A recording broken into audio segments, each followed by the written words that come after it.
Hey, it's Kevin Baxter back again with another training video. You may remember a couple of weeks ago we installed a twin tuner from Daytona Twin Tech. The twin tuner is a fantastic device. It's a very basic fuel controller that you can make adjustments without connecting to a computer, and you can also custom map individually for the front and rear cylinder, but it only adjusts fuel, which is perfect for, again, stage 1 modifications, pipes, and a high flow type scenario. What we're going to be doing today on a 2009 Street Glide is install the Twin Tuner 2. Same basic functionality as the Twin Tuner 1, but we've added a couple of things to it. You can also retard ignition timing, so in a stage 2 environment where you, depending on your cam profile of course, if you've installed a set of cams, you can also retard ignition timing to combat any detonation issues that you may have. There's also an additional range of adjustment that addresses decel enrichment, as well as acceleration enrichment, which you can, depending on overlap of the cam, you can develop a little bit of decel pop sometimes. So we wanted to be able to give you the ability to adjust that out. When you open the box, of course, you get the fuel controller. The ends are already terminated.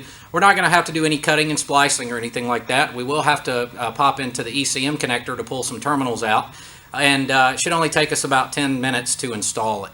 And also with the kit, when you unbox it, there's mating connectors that these will install into, and your wires will install into that you pull out of the ECM connector. So again, about a 10-minute install, not too bad, and it's a real low-cost solution to do some basic tuning on a bike. So we're going to knock this thing out real quick.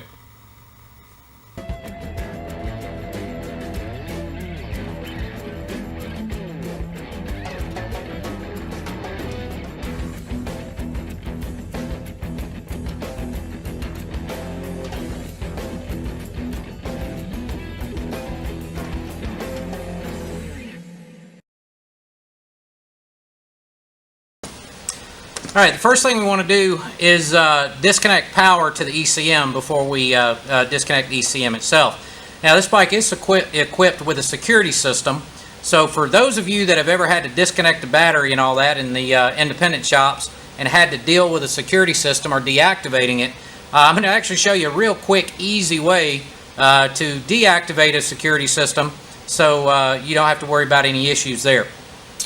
Make sure the off-run switch is on off, and turn the switch on and wait for the security light to go out. Then we know that the security system has been deactivated. Alright, now what you want to do is turn the main switch off and remove the main fuse from the fuse panel within 2 seconds. Basically, you're removing the fuse before the security system has an opportunity to arm itself. So now we're going to turn the bike off and remove the fuse. So we're going to disconnect the ECM, remove it from the cradle. Now we're going to cut the zip tie on the retainer. Now we want to take a small screwdriver and remove the green retention bar that's in here.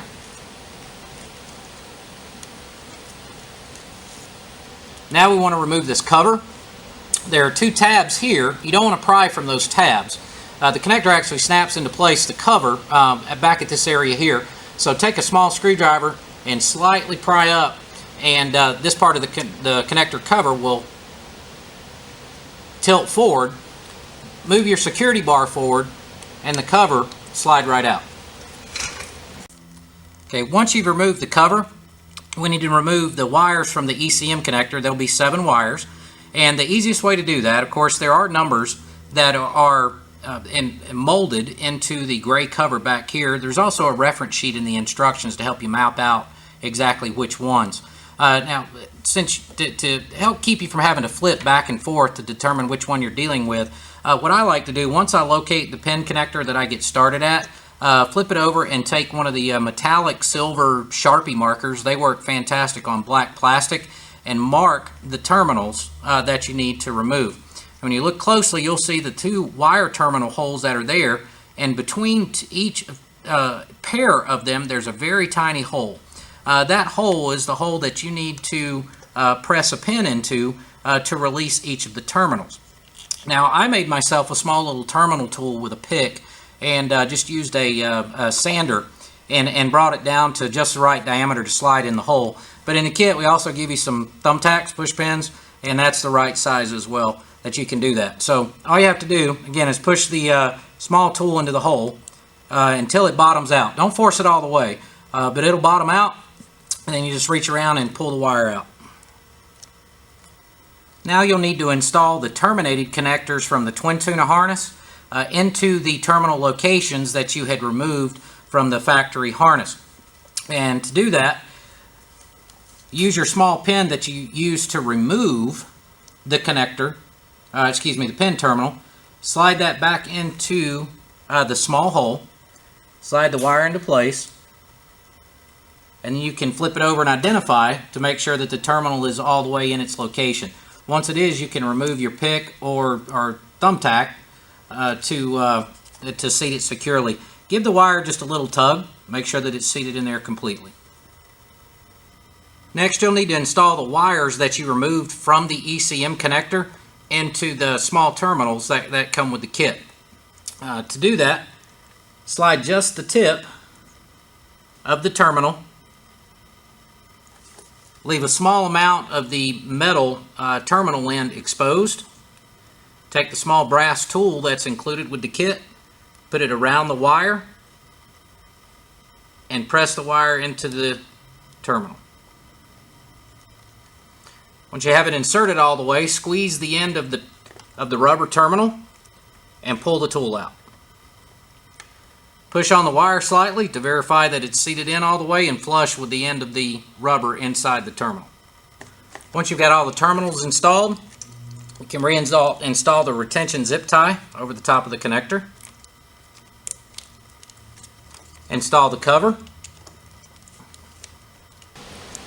Reinstall the green retainer. Connect your ground wire to the battery. Reinstall your ECM. And connect the 4 terminals together.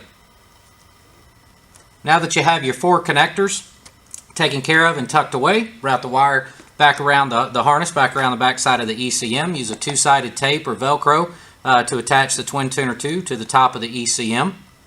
We want to make sure that you've returned the main fuse that we removed in the first step back into the fuse panel. We're going to turn on the main ignition switch.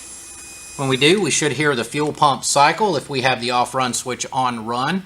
Take a look at your check engine light, verify that there are no diagnostic codes, and then utilize the chart that comes in the instructions to determine for suggested settings.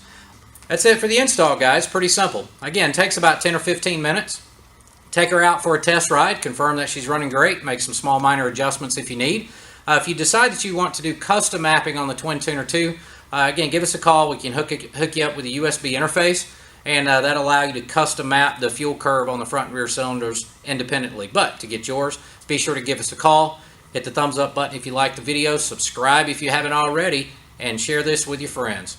Thanks a lot for watching.